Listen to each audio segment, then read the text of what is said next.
Aí fica pra você entender tudo isso.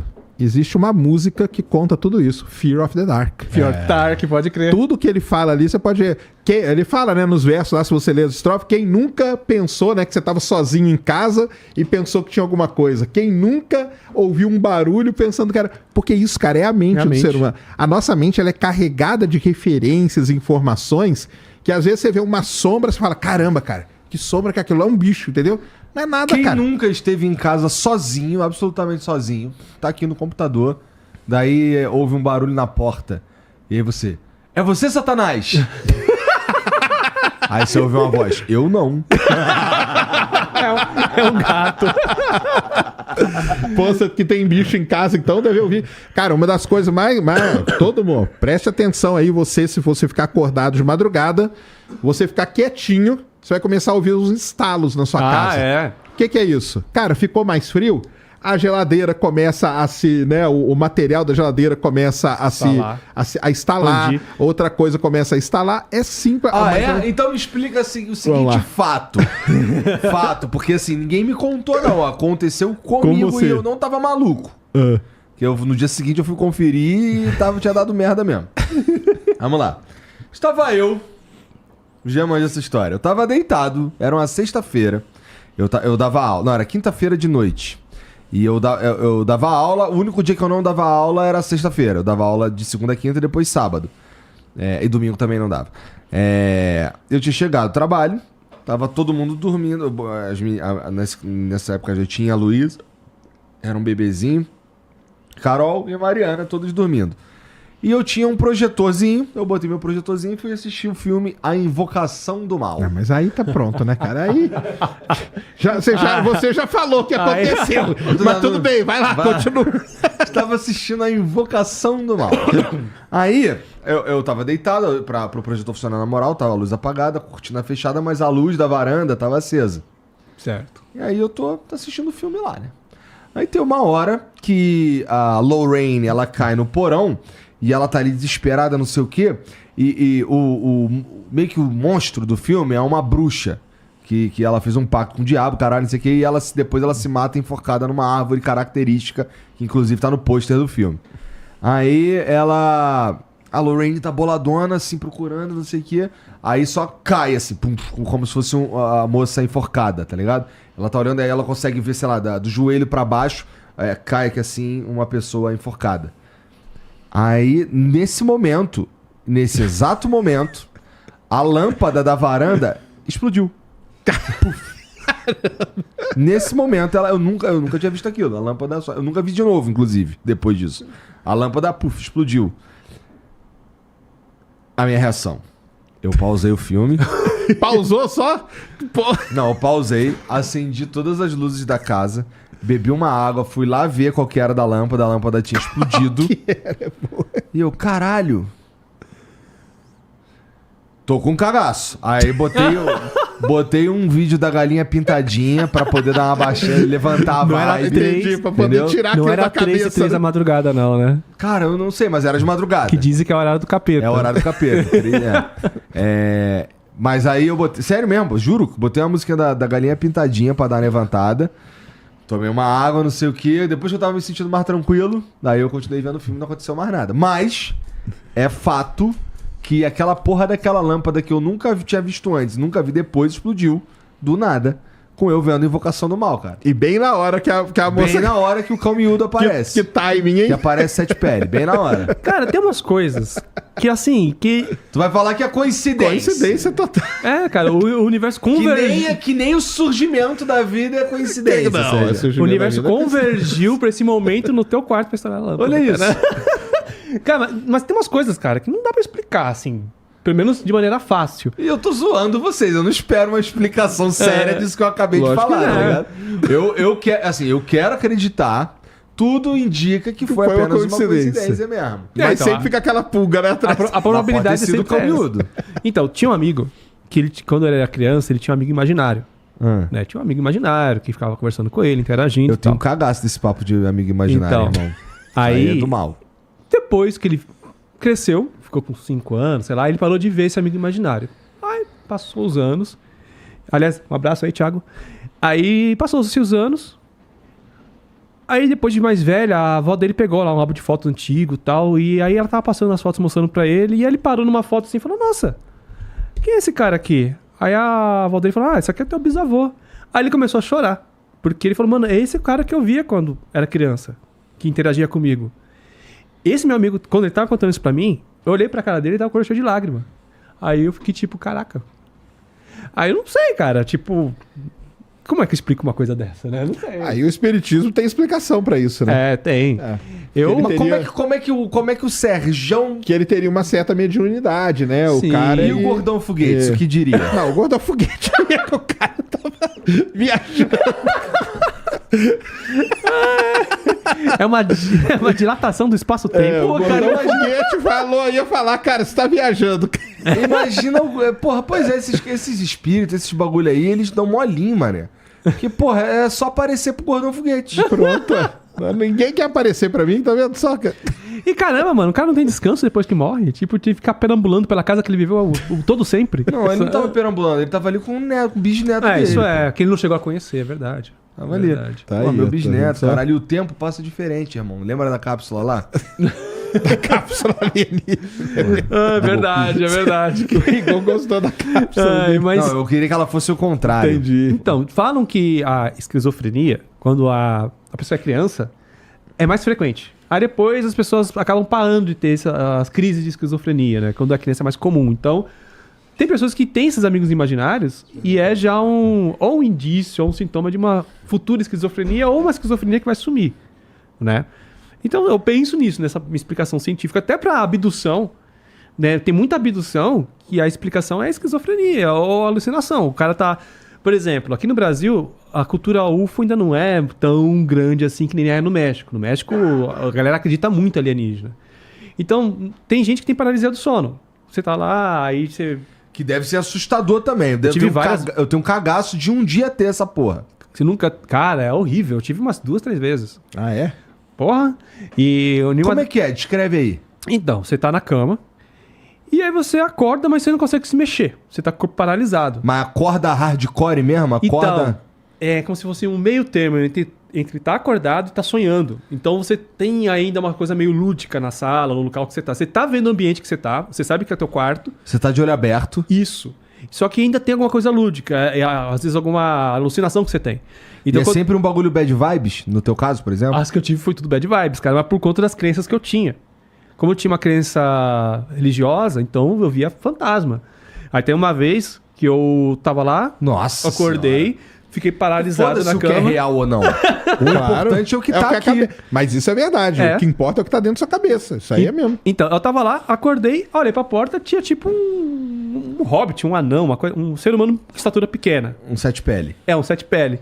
E eu queria gritar, cara, porque, cara, como é que esse negócio entrou no meu quarto? Aí ele veio andando devagarinho na minha direção. Que isso, meu irmão? Quando ele tocou a minha mão, eu deitado na cama, ele tocou a minha mão, aí eu gritei. E do que eu gritei, ele sumiu. Meu irmão acordou. Caramba, o que aconteceu? Aí eu tive uma paralisia do sono. No México, acontece coisa semelhante, só que as pessoas, de vez em ver um anão, um fantasma, qualquer coisa, eles veem, tipo, um OVNI parando na janela, jogando uma luz nele, sabe? Por causa que tem muito a ver com o seu subconsciente, as coisas que você consome.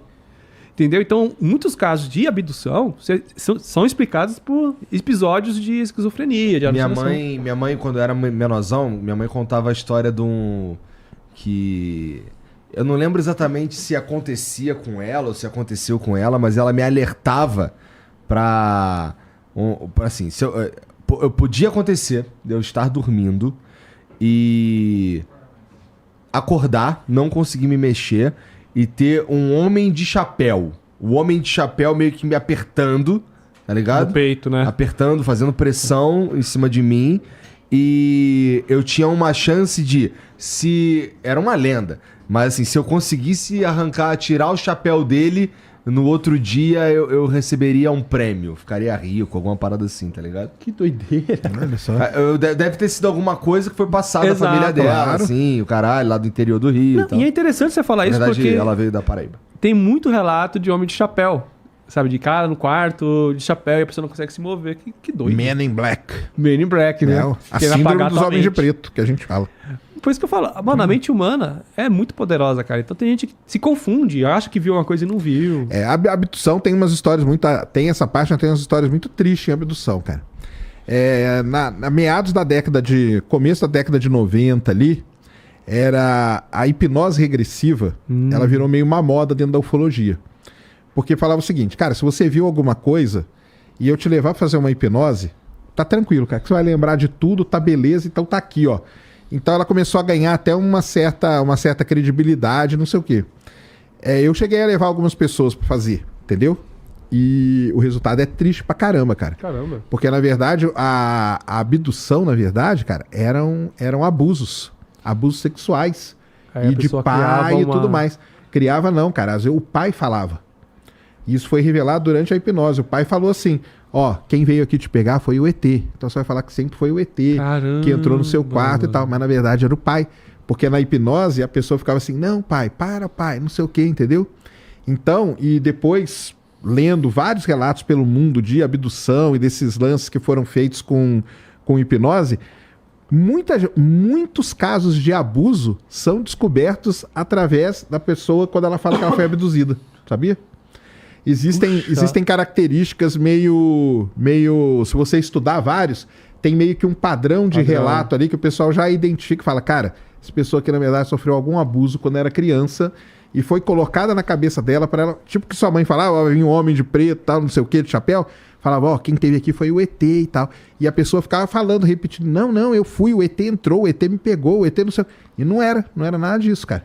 Então é uns negócios que é complicado pra caramba. Até entra aquela coisa que a gente tá falando, né? Que tipo, tem muita coisa de relações sexuais com alienígena. Sim, muita coisa de relação sexual com alienígena vem disso aí também, entendeu? Ou da pessoa que foi... Ou ela recebeu um trauma tão grande que o cérebro dela dá um jeito de esconder aquilo, ou ela inventa uma história pra ela mesma pra tentar se proteger, encobrir aquilo, e ela sai propagando aquilo, falando que não, tive relação foi com alienígena, foi um ET que eu vi não sei aonde, que eu vi no mar, tal, entendeu? Mas meio que pra fazer esse negócio. E aí quando faz essa hipnose, até hoje o pessoal faz hipnose em supostos abduzidos. E, cara, boa parte do resultado são abusos, cara. É complicado pra caramba. É um negócio pesado pra caramba. Triste. Tanto que eu parei, entendeu? Fiz uma... Eu falei, ih, cara, não, tô fora disso aí, cara. Eu sempre tive dúvidas sobre esse negócio de regressão hipnótica. Então, realmente, ele vai rebobinando na tua cabeça. Sim. Volta. O pessoal faz até hoje. O pessoal que estuda aí, os ufólogos aí famosos e tal, fazem até hoje isso, É um negócio complicado que doideira, pra caramba. Cara. Rebobinar a mente, lembrar de coisas que você nem... porque tu faz um trabalho pra esconder isso aí tudo, né? Na verdade, você não tá rebobinando a mente, né? O cara, ele tá conseguindo acessar coisas que você encobre, né? Na verdade, ele não tá rebobinando nada, ele só simplesmente faz lá as técnicas pra acessar coisas que estão no subconsciente da pessoa, entendeu? Caramba. E ela começa a liberar aquilo, entendeu? Você lembra daquele caso do fogo no céu? Charles Watson, tá? Ele teve aqui no Brasil, né? Há pouco tempo, sabia? Ah, é? Ele teve lá no Zé Graça, cara. Foi engraçado pra caramba. Olha só, é um cara que... Década de 70? Me conta, eu tô por fora disso aí. É um cara que foi supostamente abduzido na década de 70. Ele tava com alguns amigos, lenhadores, né? Isso aí. E aí veio uma nave, jogou uma luz nele, pegou ele, abduziu ele, e os amigos dele viram, saíram embora, lotado de carro, foram embora com medo. E aí esse cara ficou 5 dias sumido. Esse cara que foi abduzido. Aí depois ele reapareceu no mesmo local e... Pelado, tudo. Pelado. E, tipo, primeiramente a polícia achou que os amigos dele tinham matado ele, né? Acusaram eles de, tipo, vocês sumiram com o cara, não sei o quê. Aí o cara reapareceu, falou essa história toda que tinha... tava numa nave, tinha outras pessoas dentro da nave e não sei o quê. E aí passaram ele no detector de mentiras, né? Passaram no detector de mentira ao vivo na televisão americana. Exatamente. E ele caiu, não sustentou. Ele não sustentou? Não sustentou. Na verdade, ele é uma grande... Ele já é conhecido. Ele é uma grande fraude dentro da ufologia. Ele bolou tudo isso mesmo. Ele fez. Foi um negócio meio planejado. E esses 5 dias ele foi para uma cidade do lado. Entendeu? Ele ficou escondido numa... Ele tinha lá... Os caras viram a cabana que ele tinha. Ele pegou uma cabana numa outra cidade... Ficou 5 dias lá e combinou com os amigos dele, dos amigos falarem, nós vimos, tal, não sei o quê. E 5 dias depois esse cara voltou. é um caso de um cara que, sim, ele ganhou muito, tanto que ele dá palestra no mundo inteiro sobre isso, cara. E não tinha um lance também que parece que... Pô, todo mundo sabe que é caô e mesmo assim contrata o cara. Não, é que assim, as pessoas que falam caô, na verdade, estão querendo encobrir. Mas entendeu? Não, esse negócio de caô é as pessoas querendo encobrir, o cara tá falando a verdade, então querendo desmoralizar ele. Mas, se eu não me engano, tinha um lance também que ele ia perder um dinheiro com a empresa, e se ele ficasse sumido, não tinha uma coisa assim? Sim. Ele tinha... Cara, esse aí, ele era cheio de problema, esse cara. E acabou que ele inventou essa história toda. Ele foi num programa de TV americano, esqueci qual que foi agora. Passaram ele no Detector de mentira. Detector de mentira e ao vivo ele foi desmentido. Ao vivo na televisão. Aí o pessoal também fala, mas detector de mentira também, né? Pode ser que não... Ele tá nervoso. Tá nervoso, mas ele não passou. Eu acho que teve mais de uma vez que ele foi no detector, né? Tem uma vez que, sem estar na frente das câmeras, que acho que ele... Que funcionou, né? Aí depois... Aí TV, ao vivo não deu certo. Não rolou. Mas ele é engraçado. Ele teve no Brasil, ele foi lá no Zé Graça. Legal pra caramba, eu não sabia. Ele foi no Zé Graça lá. Caralho, o Sérgio se diverte com essa Paranormal Podcast. Paranormal Experience. Exatamente. Eu vi esse evento, mas não sabia que ele ia vir. Ele veio. Cara, ele viaja o mundo inteiro contando essa história da dele. abdução. Ele fez a história, cara. Tem um filme, cara. Que passava na sessão das 10, né? Fire in the Sky. Isso. Fogo no céu. Nossa, eu tinha um cagaço esse filme, cara. Que é um filme de terror. É porque é mais um filme de terror. Ele acordando dentro da nave, com aquele pano todo na cara. É horrível, cara. Aí tinha outras pessoas, tudo... né? Que nem no Matrix, tá todo mundo dentro do negócio. Então era basicamente aquilo. E, nossa... E você vê que a história que ele criou, ela é muito caricata mesmo de um... se você pegar todas as histórias, é meio a história que ele criou. Então é muito caricata dele. Ele criou... não, porque eu fui na nave, me deitaram, tinha um pano, na hora que eu abri o olho tinha uns seres do meu... Então... Ele conta uma história, cara, que você... Sabe igual o bicho que a gente viu aqui? Você fala, cara, isso aí... Você ouve a história do cara, você fala, cara, tá então, muito... Mas é aí que eu volto a dizer, isso é uma coisa que tá no subconsciente das pessoas, cara. Sabe? A gente consome tanto isso no dia a dia, na cultura pop, não sei o quê... que fica enraizado. Então, quando a gente né, o cara vai inventar um fake news que nesse cara, o Chupacu, o cara já vai buscando essa bagagem. Claro. Né? E fica tudo meio parecido as coisas. Aí, você que tá assistindo esse vídeo aqui no Talk Flow, dá pra você virar membro, cara, do Flow agora. É um botãozinho do lado do botão de se inscrever. A gente faz um programa semanal só pros membros. Olha. Então, fique esperto aí. Se quiser virar membro, tá bem aqui do lado, é mó merreca, custa menos de R$8, irmão.